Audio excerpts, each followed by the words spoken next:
Olá, bem-vindos a mais um vídeo deste canal. Hoje vamos falar um pouco sobre um diário de como foi os primeiros meses, semanas da minha gravidez. Se você não viu o último vídeo onde eu faço o anúncio da gravidez e conto um pouco, nós já não estamos mais no começo da gravidez, já estamos agora na 24ª semana, que vai ser a primeira semana que vai ter diários de gravidez semanalmente, né, da 24ª, 25ª, 26ª, assim por diante, porque eu tô tentando achar um formato que fique legal eu fazer, e aí esse vídeo aqui é pra contar um pouco de como foram esses primeiros meses. Se você não viu o último vídeo, eu descobri a gravidez já bem tarde, já com 17 para 18 semanas, contei todo esse babado de como, né, que eu descobri tão tarde no vídeo, então dá uma olhadinha lá se você não assistiu e depois volta aqui, assiste esse daqui e depois você vai lá assistir, eu acho que é um pouco melhor. E aí, como já estamos aí com quase 6 meses de gestação pra falar nesse vídeo, eu vou falar bem brevemente sobre o que aconteceu, até porque muita coisa eu falei no vídeo anterior, é mais pra ter um diáriozinho assim de coisas específicas, e aí no diário de gravidez a gente aborda melhor cada tema, etc e tal, até porque acho que agora que é a fase que a gravidez dá um tchu, e aí vai ficar mais legal. Como foram os sintomas no primeiro trimestre? Bom, pro primeiro trimestre foi até o finalzinho de fevereiro, começo de fevereiro, mais ou menos, e aí foi um trimestre que basicamente é nulo pra mim de informação pra passar pra vocês, porque foi justamente o trimestre onde eu não senti nada. Isso colabora muito pra eu não ter descoberto no primeiro trimestre, já ter descoberto no segundo trimestre de gravidez. Não tive nada de mal-estar, que geralmente dizem que pode ser comum ter, e acho que é até interessante eu falar sobre isso, porque isso mostra uma coisa que precisa ficar bem claro toda vez que a gente vê relatos que envolvem maternidade e gravidez. Cada pessoa é uma pessoa, cada corpo é um corpo, cada mulher é uma mulher, e muita coisa pode fugir da regra e ser normal, e muita coisa, entendeu? Tipo, cada pessoa é uma pessoa, e então, só pra ficar claro, porque a gente tem muita mania de se comparar sempre, por isso que eu não vou falar sobre alguns temas aqui também, sobre peso, etc, sabe? Que acho que são coisas que não são legais falar, justamente pela tendência que a gente tem de comparação, e das pessoas também quererem palpitar que com elas foi diferente. E, enfim, cada pessoa é uma pessoa, e comigo foi desse jeito. Eu não tive nada de, sei lá, cansaço, mudança no corpo mesmo, assim, mal-estar, sabe, enjoo.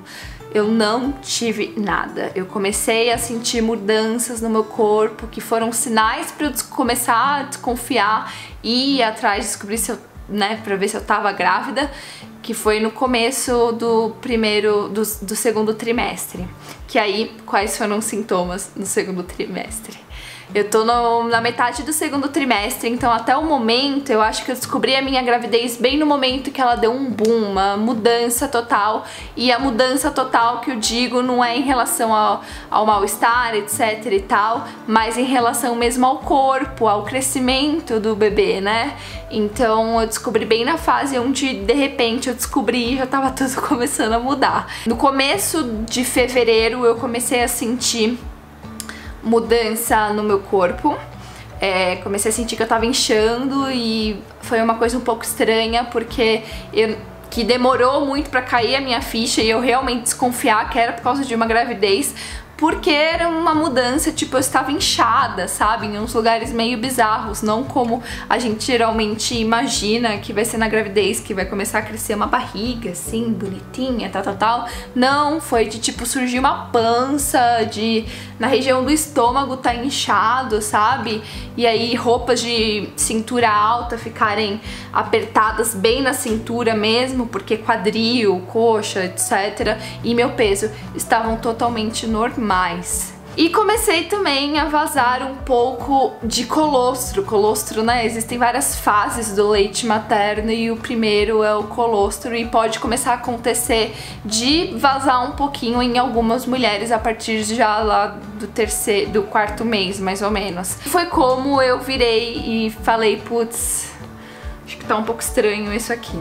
A primeira vez que eu tive esse vazamento de colostro foi no começo de fevereiro, em meio ao carnaval. Eu tava com uma blusinha e aí pareceu um pingo aqui, né, e tal. Daí Rodrigo virou e falou, que é isso? Você tá saindo leite de você? E eu falei, não, né, eu tava com o cabelão assim pra frente molhado. Falei, não, é do cabelo. E aí não foi da primeira vez, porque eu não notei que tava até meio amarelinho. O colostro ele é um pouco mais amarelado. E aí teve uma outra vez que eu achava que tinha saído também quando eu tava em casa, mas não percebi, sabe, durante a noite. Que eu também achava que eu ando suando muito desde que eu parei de tomar remédio no ano passado, então confundível, sabe? E aí quando eu decidi mesmo fazer um teste de gravidez foi quando eu vi mesmo, eu estava sentada assim, e aí saiu e eu estava tipo, what the fuck? Mudança no humor. Bom, não é bem uma mudança no humor, mas também é um sintoma, eu acho, faz parte do sintoma do segundo trimestre, que é... Eu comecei a me sentir na 22ª, 23ª semana muito cansada. Eu andava, eu me sentia mais cansada, mais do que o normal. Eu fazia as coisas que eu fazia normalmente, conseguia super tranquila. Sei lá, eu ia na esquina, na padaria de casa super tranquila e aí, de repente, nessa semana, nessas últimas semanas, já era um negócio que tava me cansando, sabe? E comecei a sentir... e também comecei a me sentir muito sonolenta. Já tá passando um pouquinho da forma que tava, porque foram alguns dias, assim, uma semana, em que eu não conseguia viver durante o dia, sério, batia de tarde, eu precisava deitar, eu precisava dormir, porque senão eu não conseguia viver. E isso não é comum pra mim, eu não sou uma pessoa que dorme de tarde, que tem sono de tarde, que cochila de tarde. Eu odeio, na verdade, tipo, dormir de tarde, porque às vezes eu acho que me deixa mais cansada do que descansada. E meu sono também, tipo, por mais que ultimamente ele andasse bem regulado, assim, já fazia um bom tempo, mais de um ano que ele tava bem reguladinho, mais tranquilo e tal, eu sempre fui uma pessoa com sono leve, que acorda mais ou que demora mais pra dormir.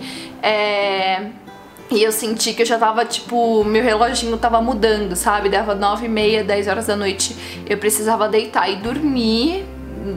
Sei lá, se eu tivesse em algum lugar, batia o desespero pra ir embora e deitar e dormir.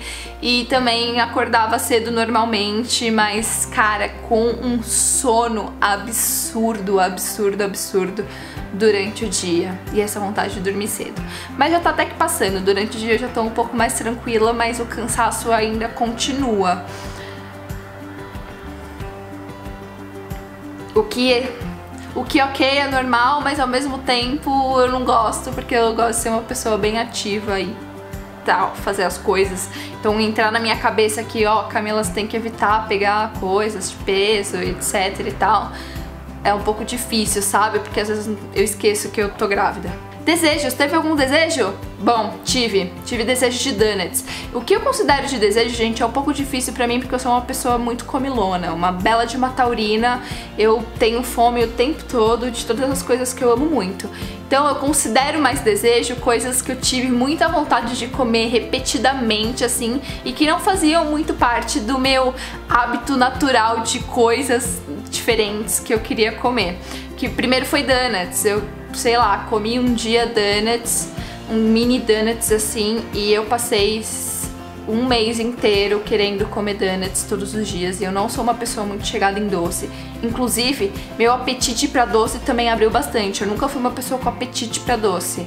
E eu fiquei algumas semanas assim com um apetite absurdo pra doce e querendo muito donuts. Se eu visse donuts, eu precisava comer donuts, eu precisava achar donuts de doce de leite e de preferência com açúcar de confeiteiro em volta.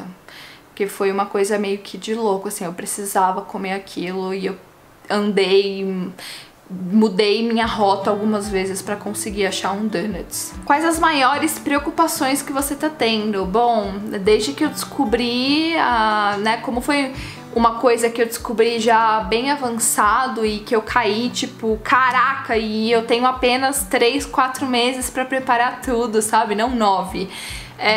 Eu comecei a ficar bem noiada com várias coisas, acho que é muito comum, eu já li que é muito comum e até alertam bastante, que eu fiquei muito pesquisando sobre enxoval. Meu Deus, o que que eu preciso ter? Quantos bores que eu preciso ter? O que que vai usar? Que tamanho? E quantas fraldas? E o que, sabe? Tipo, você vai pensando em coisas desde, tipo, quantos bores você precisa ter, quantas calças e quantos macacões e quantos isso e quantos aquilo, até que você também precisa ter um inalador, sabe? Tipo, uns negócios bem que você às vezes considera coisas que sua mãe tem em casa e você não. E aí eu fico pensando e pesquisando o dia inteiro dicas de pessoas e relatos, mas a minha maior preocupação de todas, de todinhas, que assim, até tá tirando, acho que foi até o motivo de tirar o sono, é o parto, porque eu me preocupo muito em ter uma experiência natural, uma experiência respeitosa. Isso vem de muita informação que eu tenho sobre o assunto, não sou expert nem nada, óbvio que agora eu tenho pesquisado cada vez mais, mas tem sido uma preocupação muito grande porque eu vejo que é muito difícil ainda você ter acesso aqui no Brasil, mesmo você tendo convênio médico, porque muitos dos médicos cobram o parto à parte, tem sério, tipo, eu descobri isso agora, que muitos médicos, eles não fazem o seu parto pelo convênio, eles cobram, e a maioria dos médicos são cesaristas, a gente tem uma cultura da cesárea, e não só da cesárea, mas de várias outras intervenções desnecessárias, desrespeitosas com a mulher, de coisas que, sabe, tipo, a gente não tem informação, a gente acha que é normal e tal, e você vai ver, na verdade, não é, e que é muito difícil você ter acesso a experiência, sabe, a esse momento da forma mais natural possível, seja no hospital, seja domiciliar, etc. É caro. Mesmo que no SUS a gente tenha um número de partos normais bem maior do que de cesárea, né, o SUS ele faz mais parto normal do que cesárea, o atendimento ainda é bem defeituoso, assim, tipo, eu fiz o início do meu acompanhamento pelo SUS e por mais que tenha sido, assim, eficiente, fez o que precisava ter, ao mesmo tempo tive vários problemas de perderem meu prontuário, de perderem exames, então tem sido uma preocupação muito grande, principalmente agora que eu mudei de cidade, e aí não tô numa capital, né, que na capital geralmente fica mais fácil você achar essas coisas, você vai pro interior, fica um pouco mais difícil. E aí tenho estado nessa preocupação enorme, não só sobre o parto em si, mas sobre o acompanhamento médico, os exames que eu preciso fazer, porque, sabe, tipo, perderam alguns exames meus. Tem sido uma das coisas que mais me aflige no momento. E falar sobre parto humanizado, em geral, eu acho que é um assunto pra gente abordar mais em outros vídeos, com mais informação, etc. Mas falando sobre qual é a minha preocupação no momento, é justamente essa, sobre o meu pré-natal numa cidade nova e sobre ter um acompanhamento da forma que eu quero muito ter, de respeito, humanizado e mais pra frente, quando for a hora do parto, ter da forma mais natural possível que me for permitido e que eu acredito que vai me ser permitido. E aí, mais sobre esse assunto a gente fala em outro vídeo, se vocês quiserem, vocês comentam aqui embaixo que eu falo um pouco mais sobre os meus desejos, informações que eu tenho, posso até chamar alguém pra fazer esse vídeo junto comigo. E é isso, nos vemos no próximo vídeo, no próximo diário de gravidez, já da 24ª semana, semanalmente, num formato novo, bem legal pra vocês. Um beijo e até o próximo vídeo.